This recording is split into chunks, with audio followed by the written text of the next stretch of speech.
Barn Dough Co. presented by our friends at the South Carolina Education Lottery. We are once again honored to be joined by the head baseball coach of your Carolina Gamecocks. And I've got a feeling, the national anthem, the American pride is going to be very much celebrated at Founders Park this weekend when Air Force comes to town. But Coach Paul Mainieri joining Phil and I now. Coach, it is so good to see you again. How you doing, man? I'm doing great, Jamie. How are you doing? Good. It's baseball season. It's always baseball season. That's right. It seems that way, doesn't it? And these days too, because you've seen it all too, Coach. So there is no stop in that job right now. It's a perpetual season. It just rolls over. We actually started fall practice September 30th officially, so a little bit later than I normally start, and you have to complete the 27 days that you're allowed within a 45-day window. So we stretched it right out to 44 days. So that'll make November 12th our last day.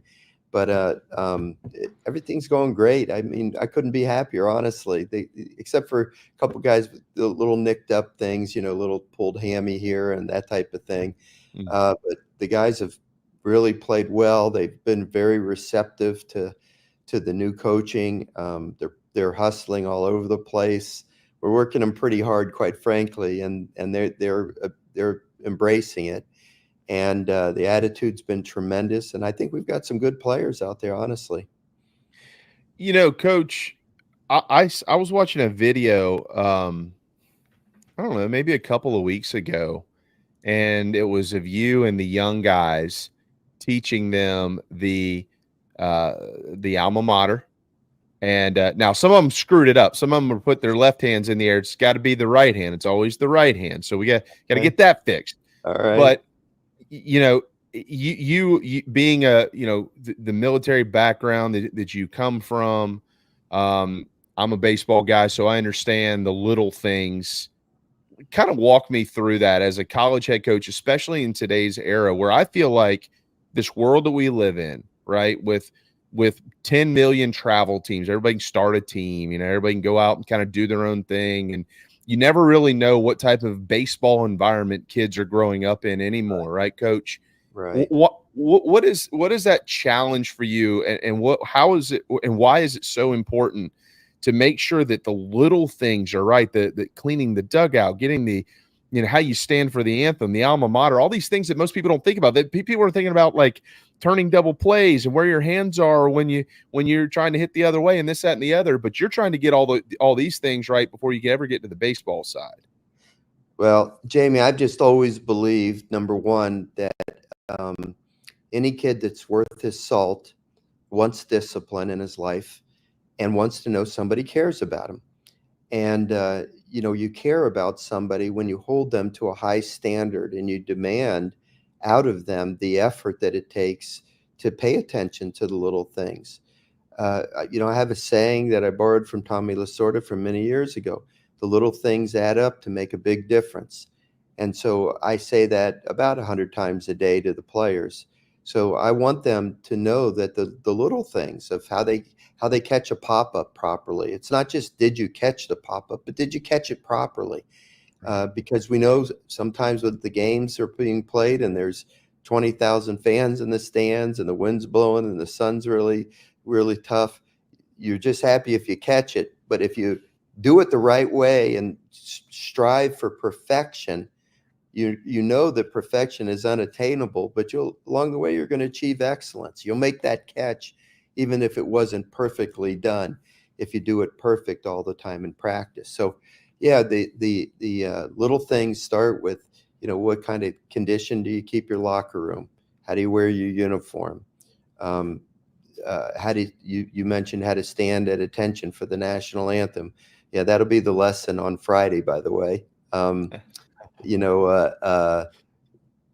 Just all the little things, demanding that they slide into second base, even when it's an easy force out for the third out of an inning, that they're hustling and not taking anything for granted. But I'll tell you, honestly, guys, the kids have responded and have, I like to think the relationship between the coach and the coaches and the players is great. We do a lot of laughing, a lot of joking around. We keep it light, but they also know when they need to be serious and when they need to do things correctly. And but I got to put some pressure on them because I got to see who can handle it and who we count on when the big games start. And it all starts within practice, making practice hard and expecting a lot of great things out of them every day. I ran into a few of your players a few weeks ago. I'm not going to tell you who they were. Okay. But I said, hey, how you like Coach Mainieri? And I'm pretty positive I would get the honest reaction from these guys because I do know a couple of them. Mm-hmm. And I have found it oftentimes very rare when you see a coaching change for there not to be the natural comparison. And this isn't anything about Coach Kingston at all. It's all about you. And it was everything. And it was funny the things that these guys were talking about. It was like they were saying words that we would talk about, demanding, attention to detail. All these little things that you've been discussing for the last couple of minutes. And I knew right then and there, I was like, yeah, he's got somebody's attention in this locker room, obviously. What's the leadership like in that dugout? How would you rate that here halfway through your first semester as the head baseball coach of the Gamecocks? Hey, I think it's been great. I've always, I've never had captains on my team, like a designated captain, because I tell the players, everybody needs to be a leader. Everybody's a leader in the way that they go out there and do their job. If you can be a leader by example, you can be a vocal leader, but you must hold each other to a high standard. If the team polices itself, it makes the coach's job so much easier. So the players know what's right or wrong. When a guy's not doing something right, I see other players making the correction, and I love that. It shows that everybody's holding each other to a very high standard. And our standard here at South Carolina is going to be extremely high. I know I'm not just talking about, the final result. Are we in Omaha? Did we win the national championship? But every day along the way, you can't just sit here on October 24th or whatever today is and say, oh yeah, we're going to go to Omaha or we're going to win in Omaha. That it's an accumulation of the daily building of a team, and you build it by having great leadership within the team. If you don't have leadership among the ranks, you're not making any progress. You have to have kids that believe in what you're saying and that are going out there and implementing it, and everybody's holding each other to a high standard. And that's when you have a program. That's when a program is being built, not just a single team. Because then when those older guys move on after the year, the new guys are the returning guys are expected to carry the torch and to show the young players what is expected of them when they come into the program. One of those guys is Ethan Petrie. Man, when he came in a couple of years ago, I know you followed his career and now you get to coach him. What's that been like and watching him grow from being a freshman to being a junior? Where have you seen the most growth, and what do you think his future looks like? Well, of course, I didn't coach him as a freshman and sophomore, Jamie. Right. But I thought, I followed his career. I didn't know him personally. And when I knew I was going to be the coach, even before it was announced, Ethan Petrie was the first person I called. And I was just blown away by his care and concern about the team. Everybody thought, oh, Petrie's going to transfer because of the coaching change or whatever. I don't think he ever considered it. He absolutely loves it here. He's through and through a Gamecock. And even though maybe the team fell a little bit short the last couple of years of what the goals were, I'm not sure exactly, how to describe that. But I said something to Ethan, like, Ethan, I want this to be your best year, your junior year, probably your final year. And you know what he said to me? He goes, Coach, I've loved every second I've been at South Carolina. Even the first 2 years, I loved it. I love it here. Well, when you have a player, yesterday during batting practice, I've had Petrie at third base for a few days, and I wanted to see what it looked like, and we're in the middle of batting practice, and the infielders are taking fungos or they're playing the ball live off the hitter. Okay. And I'm standing behind the screen out at second base working with some base runners. And the ball is hit. And I look over and Petrie makes a full out dive of a ball and comes up with it and then jumps to his feet and throws it to first base. This is in batting practice. I love that. And I immediately yelled out, when your best player gives that kind of an effort in what people might think is meaningless practice time, well, hey, if he's going to do it, the rest of you better do it, right? If there's anybody that should be lax, it would be your best player. But when your best player has that kind of an attitude that he's going to give it his all at any time, every time, then you have to hold the other players to the same standard. And it's wonderful when you have kids like Ethan. He's been a remarkable person. I have enjoyed every second that I've been with him. And honestly, he will do whatever I ask him to do, whether it be position that he plays, whether it be where he hits in the lineup. The other day, you know what we worked on? We worked on sacrifice bunting as a team. It was the first day that I introduced sacrifice bunting. And here it is, late October, right? And I pulled them all together, all the position players together. And I said, okay, today we're going to learn how to sacrifice bunt. And I said, this is always my biggest challenge with the team, because why were you recruited to South Carolina, to these 19 position players, right? You were recruited here because you were the best player on the team you came from. In many cases, you were the best player in the city, maybe the state, okay? Well, the best players in high school aren't being asked to sacrifice bunt. They're hitting. So one of the things that I've learned through the years is that these kids come to college with no idea how to sacrifice bunt. So I tell them, look, I'm going to teach you how to bunt for 3 reasons. Number one, I want to make you do something that's uncomfortable for you to do, because I want to see how you'll accept the coaching and how frustrated you get if you're not being successful, and how hard you work at learning how to do it. Okay. And number two, I want you to learn how to bunt because, hey, we may practice bunting more and use it less than anybody in the country, but there may be a situation where we need a sacrifice bunt to help us win a game. So you have to know how to do it. And thirdly, I said, someday when you make the major leagues and the manager on that team asks you to bunt that day and you don't do it, you can't do it, and it doesn't look good trying, and he turns to his assistant coach and says, where the heck did this guy learn how to play baseball? You don't want somebody saying South Carolina and the guy doesn't know how to bunt. Here's my reputation. So anyway, brilliant. I said to Petrie, I said, look, hey, Ethan, in all honesty, you're never going to be bunting. And he says to me, Coach, if you want me to bunt, I will bunt. Whatever you need me to do, I will do. All I want to do is win. He's an amazing kid, I'm telling you. That's awesome. That's incredible. Coach, we what time do we have him till? 12? What do we have you till? 12:30 or something, Coach? Are you okay with that? Or yeah, I'm good. Whatever you guys need. I know you have to scrimmage at 3 today. We're going to come back to the Air Force game here in just a little bit and talk a little bit more about your club as well.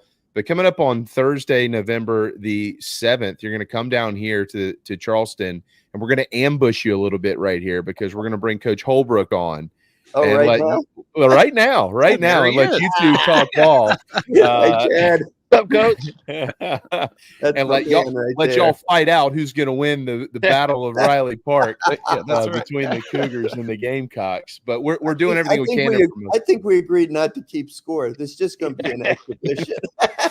both teams are going to be winners, right? Hey, good news. You never know at Riley Park anymore, Coach. The scoreboard might not even be working by the time you get there. So. I can promise you, both of you will go home in the back of your head with the numbers that happened. How many runs cross those plates? I can promise you that. Coach Mainieri, I've known Coach Holbrook a long time, and we love him dearly, and Miss Jen, his wife, and we're so proud of what he does at the College of Charleston. Obviously, he comes on our program a lot, talks a lot about Gamecock baseball, formerly being the head coach there, of course, at one point. But what I want to ask you, why was it important to bring the Gamecocks to the Low Country to face his Cougars this fall? Well, first of all, I've known Chad for a long time, with his years of being an assistant at Carolina. What year did you start at Carolina as an assistant? 2009. Which was my third year at LSU. So for several years, we coached against each other. We always had time for a little visit, and I think we developed a nice friendship, between the two of us. So when I came here and I kind of did some research, they handed me a schedule, first of all, that the previous coaching staff had put together. And then I kind of compared it to previous schedules. And it just kind of jumped out to me that USC was not playing the College of Charleston. And I know that last year, Chad's team should have gotten an NCAA bid. They were one of the best teams in the country. I felt bad for him. I was watching from a distance, and I thought it was ridiculous that they didn't get a bid. And so anyway, I was looking at the schedule. I noticed they weren't on the schedule. And I said to him, I said, I called him up and I said, Chad, why are the teams not playing? You're an hour or half away at the most, whatever. And two nationally caliber, ability teams, we ought to be playing each other. And so we discussed that. And I said, well, let's start off at least playing a fall game. And Chad, you could hear the excitement in his voice. And he says, really, will you do that? I said, yeah, not only will I do it, I want to come to Charleston to play the game. We're going to play one game at home. You're allowed 2 games in the fall. We're going to play one game at home against Air Force. And I was looking for somewhere to go play. And I thought, what a great experience it would be to take our team to Charleston and play the College of Charleston. And I get to see Chad and see his ball club and get to visit with him and that type of thing. And actually, after we did that, we ended up being able to cancel another game somewhere and found a date. So now we're even going to play in the springtime as well.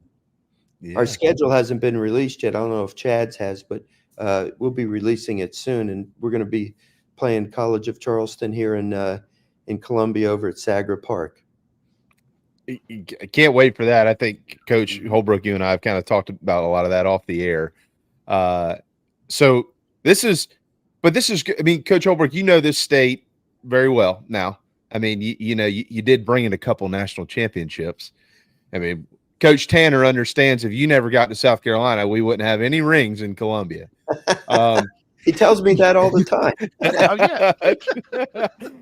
So, but I mean, this state inside and out, right, Coach Holbrook? These programs need to be playing.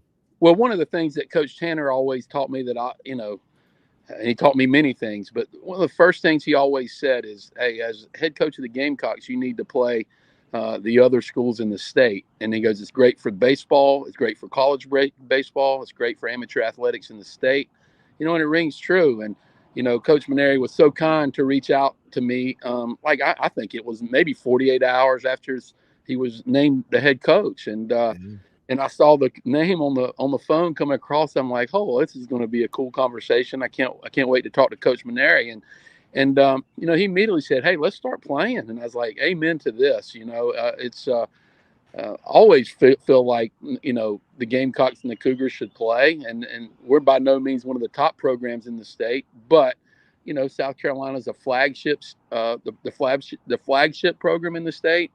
Obviously won 2 national championships and been at the top of the mountain in college baseball. And what an honor it is for our team and our school that he's willing to come down and play us. And we're going to continue to play this spring. And, our kids are excited about it, but I'm mainly excited not only for our program, I'm excited for college baseball in general because it's important here in the state of South Carolina. And I'm honored that Coach reached out to me one of his first couple of days on the job.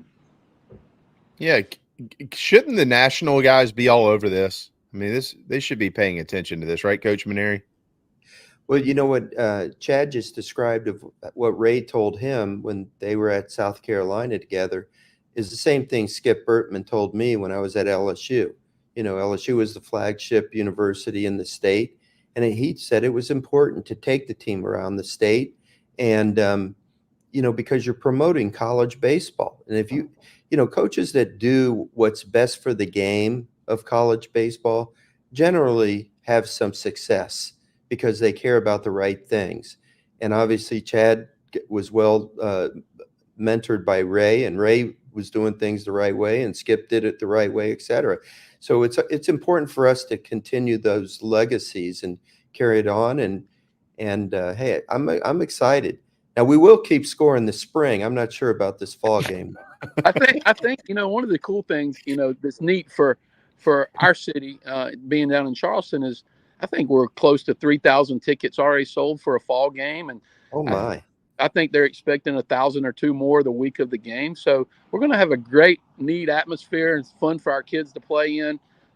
Be a lot of Gamecock fans there, obviously, as there's a lot of Gamecock fans in Charleston, and be a really cool environment for a fall scrimmage and a fall exhibition. And me and Coach Mainieri will be awfully relaxed because we don't there's no threat of taking a loss in our win-loss record. So we'll just kick back, maybe sit in each other's dugout and watch each other's team play.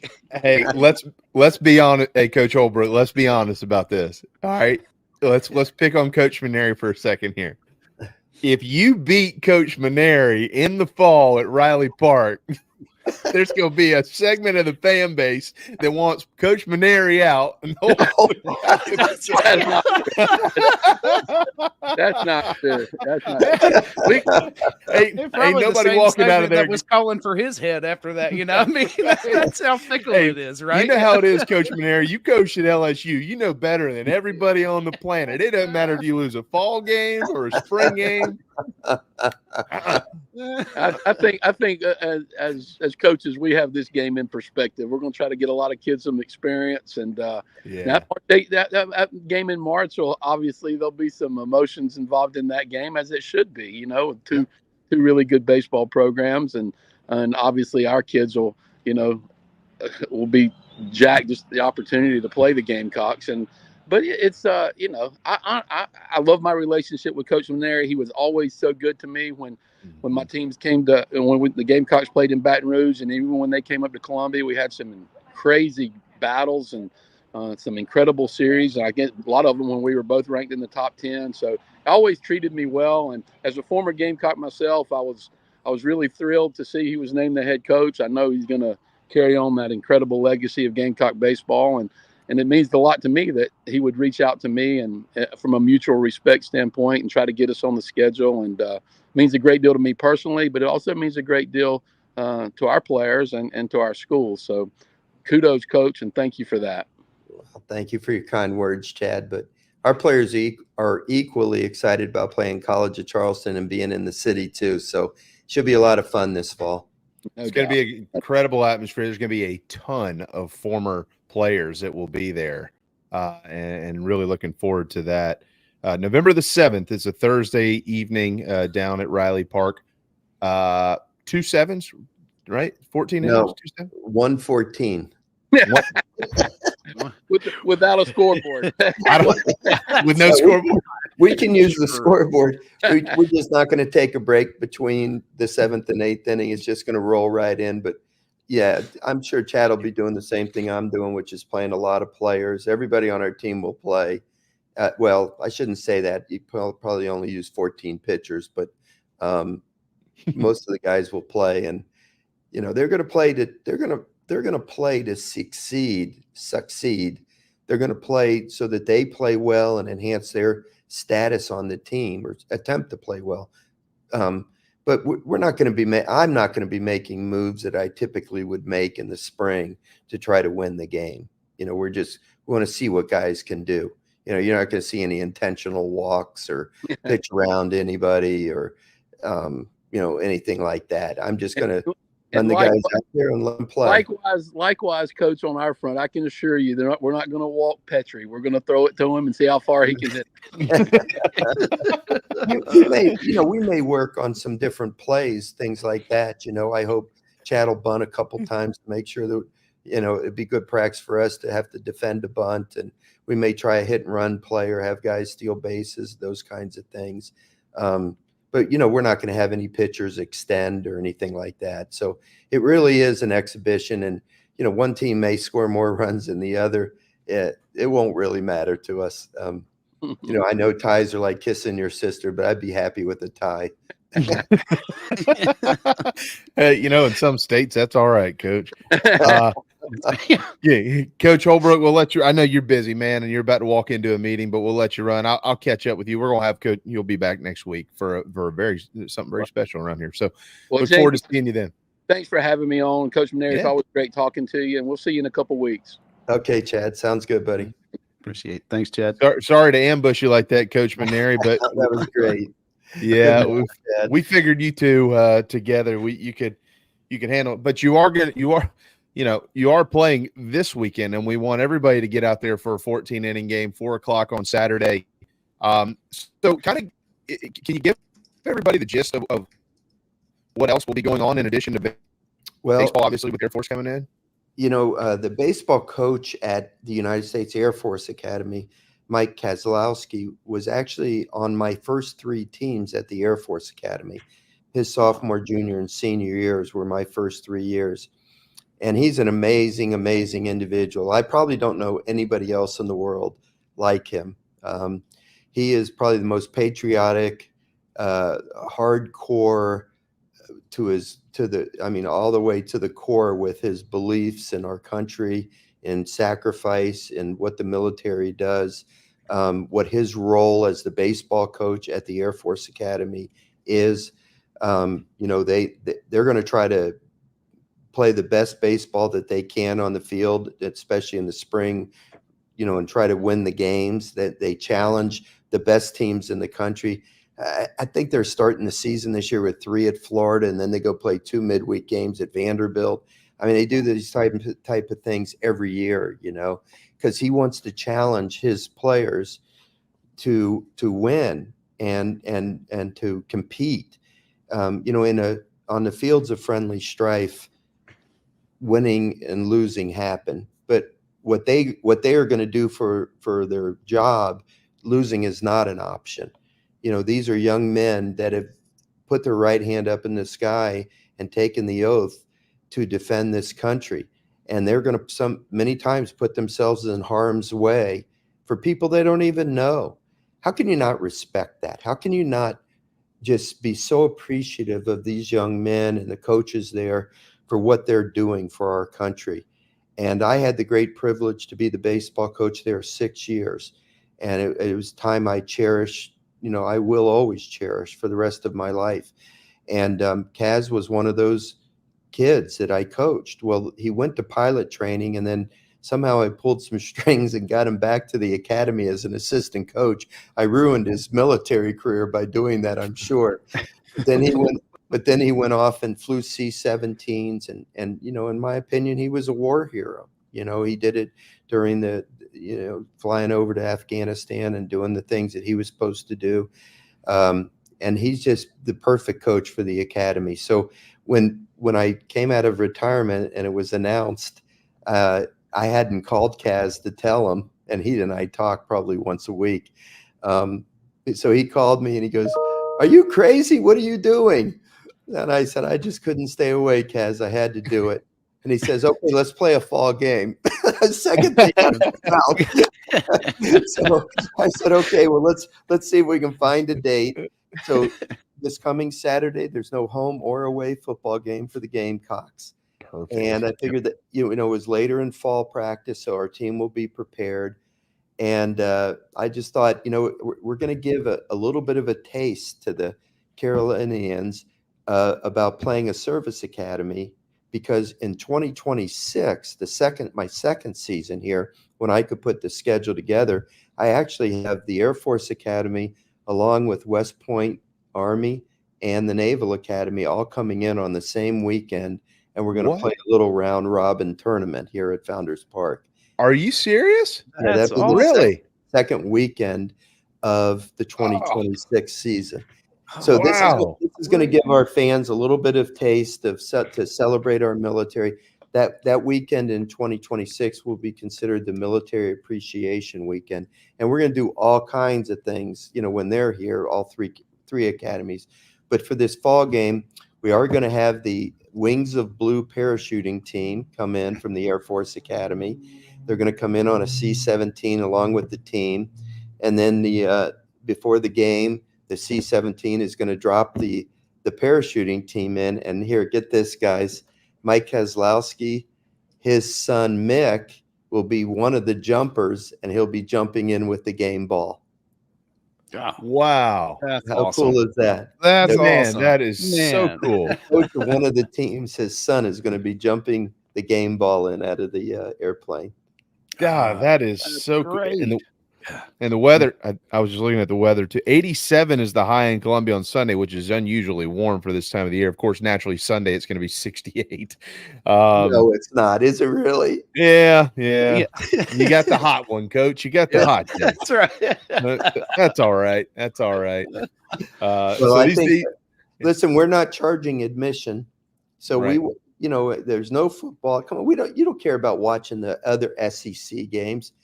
You'd rather watch the 25 edition of Gamecock baseball. I'd love to see a packed house out here at Founders Park, just to put our players in that situation, to play in front of people and kind of get the atmosphere that they're going to be getting. We have several new players that have never seen Founders Park filled and waving towels and doing the things that they typically do. So I hope our fans will come out, but just enjoy a sun-splashed afternoon watching baseball. We should be in the World Series mode right now because the Dodgers and the Yankees are getting ready to kick off the World Series on Friday. So you can watch some Major League Baseball Friday night, college baseball Saturday afternoon. It'll be a lot of fun. And I just hope our fans just give the greatest respect in the world to the Air Force Academy kids and their coaches, and just cheer for them as much as they cheer for the Gamecocks. I have no doubt that this fan base will. This is a very proud military state. There's bases everywhere, as you well know. I do know that. And I think first of all, it's going to be a great showing from Carolina baseball fans. That's going to be. I'm just so thankful that you have brought this to set. This needs to happen. The military aspect of it, but I also 100% agree. Like, make these fall games an event. Mm-hmm. Find a way to make them interesting. Get the fans, because this is such a baseball state, much like Louisiana is. Mm-hmm. Everybody's always interested in baseball. I think you have just hit the nail on the head, and thank you for doing that. And obviously we'll continue to push all this. I did want to ask you about the World Series. You don't have anybody in it, do you? Anybody that you coached? Unfortunately not. DJ LeMahieu is on the injured list. DJ had played for me at LSU, and I would have loved to have seen him in the starting lineup, but he's just fought injuries all year with his he was looking great in spring training, fouled a ball off his foot and broke his foot, which knocked him out for the first 2 months. And typical DJ, tries to come back too soon because he can't stand not playing. And then he just started to struggle really bad. And it's been kind of a lost year for him personally. But I don't, not that I can think of that I have any other guys on the Yankees or the Dodgers. I've recruited many of them. I recruited Anthony Volpe and I don't know. I'd have to go through the rosters. I'm sure there's many guys that I got to know through the recruiting process, but I don't think any of them ended up playing for me. Well, I hate to say this, but I'm pulling for the Yankees because I want to see Gamecock great Clark Schmidt get a World Series ring. Well, I'm pulling for the Yankees not only for Clark, but also John Hendry's father is the special assistant to Brian Cashman, the general manager of the Yankees. Oh, yeah, that's right. Yeah. Mm-hmm. He was general manager for 10 years in Chicago and never came close to getting to the World Series one year when the Bartman played. Remember that? Oh, yeah. Yeah. Remember that very well. And coach, that hurts. I was sitting right next to Jim when that happened. He was not a happy camper at that moment. Well, has that been 21 years? Was that 03? 03. 21 years. 4 outs from the World Series. And then Alex Gonzalez kicked that ball at shortstop. I tell you, if it wasn't for Bartman, Alex Gonzalez would be the biggest enemy in the city of Chicago today. That's right. Anyway, I want to see my friend, this is his first World Series and this is his chance at a ring, and hopefully he'll get one. Yeah, I think it's gonna be an incredible series. I know from a TV perspective, they got what they wanted, the Dodgers and the Yankees. And these are Coach Tanner's Yankees. That's how the Carolina baseball uniforms were designed. Right. The Yankee grays on the road and the pinstripes at home. I if you don't mind, before we let you run, I would like to ask you about your reaction to Coach Tanner announcing his retirement. He's caught us all off guard, at least us. I'm not talking about you, but the rest of us. But we're all thrilled to see. I hope he goes and sits on the beach for a while. Come on, Coach. Right. You work 24 hours a day, and you've been doing it forever. But what was your reaction to that? And what do you hope is next for Coach Tanner?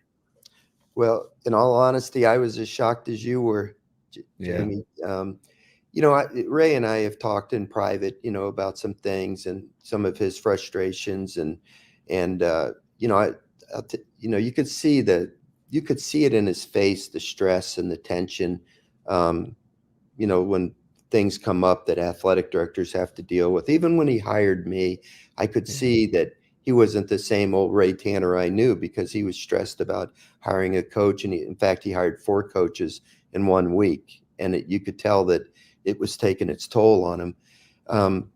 When I talked to him about taking the job, he didn't guarantee me he was going to work beyond 2 more years. But I didn't expect him to retire 4 months into my tenure here either. So of course I had a few choice words for him when I finally got to talk to him. And of course Ray, he tries to put a positive spin on it. He goes, "Yeah, but I'll get to see you a lot more now, and I'll be able to hang out with you." And I said, "Who said I wanted to hang out with you? I wanted you to be the athletic director." That's right.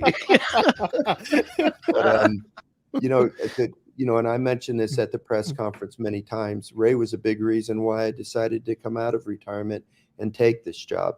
But let me say this too. I don't have any regret about taking the job. I love it here. I love Columbia. I love this university. I love the kids on our team and our staff that we work with, our support staff. Everything has just been awesome for me personally. And I'm totally committed to doing this job the right way. And I owe it to everybody that believed in me to give me this opportunity, and these young people that I have on our team. So whether Ray Tanner is the athletic director or not, it's not going to change one thing with me as far as my effort and my willingness and desire to be here. So I will be anxious to see who we hire as our new athletic director. I can assure you of that. But I'm confident in President Amaritas and Chad Westbrook that they're going to bring in a really quality athletic director, and I'm anxious to find out who that'll be. And I will enjoy spending more time with Ray, because I know the pressure will be off to some degree. Have you considered maybe hiring him, making him like a personal assistant to Paul Mainieri? Or could you imagine asking Coach Tanner maybe go get you a cup of water and hey? Nah, he'd be a pain in the ass to have in the dugout with Right. He's the biggest second guesser there is. I can only imagine. You sure you want to do that, Paul? You sure? I thought you were going to ask me if I had given any consideration to be in the AD, and I was going to put this block up. Yeah, right. Yeah, no. You don't want that job. I think Coach Tanner will tell you. That is a thankless job, I'll tell you. And Ray was terrific at it. But I love Ray, and Ray, I'm going to enjoy spending time with him and talking the games over. I lost my father a few years ago. I lost Tommy Lasorda a couple years ago. Ray will be watching all the games, and I have a feeling that after many games, he and I are probably going to sit down and, kind of rehash the game a little bit, and I'll listen to his suggestions and advice, and then I'll tell him to get the hell out of my office. Hey, send Monty in if you don't mind. Next. His ass chewing is next. How's Monty doing? I need to call him. How's he doing? Everything good with it? Monty's great. I tell He's you, the I best, love isn't he? Oh, he's the best. he's working so hard, and you know, he just is so dedicated and committed and loyal, and he's working so hard with the guys, and they love him. And both he and Terry, well, and John, they've all just done a terrific job. They're everything that I had hoped that they would be, and hopefully it'll show in the results this spring. I think it will, Coach. We've kept you a long time. You're 2 hours and 15 minutes from first pitch today, and your four inning scrimmage. So I want to get you with your ball club, but we always really are so thankful for you and your time that you give to our program. We hope that that it's packed out there this weekend. We will always have Carolina baseball in our program somewhere. We're advocates for your program, and we'll continue to be that way. So reach out anytime you need anything at all. And we look forward to seeing you soon. I don't know that I'll be able to make it this weekend. It's getting close to Halloween. It's an off weekend for football, and my kids, I've got twin 5-year-old girls, Coach, and they're begging me to do the Halloween things. Totally understand. Totally understand. But I will be there when you're in town. I'm going to come down and see you. Okay. When you get to Charleston, we'll be there early that day, and we're going to come down and spend some time with y'all. And Great. And I just can't wait to see you. And thank you for everything. Really appreciate it. Thank you, guys. Okay, it's good to be with you. Tell Monty we said hello now. Give him a hug for me. Will do. Thanks, Coach. Always. Thank you, Coach. There you go. The great Paul Mainieri.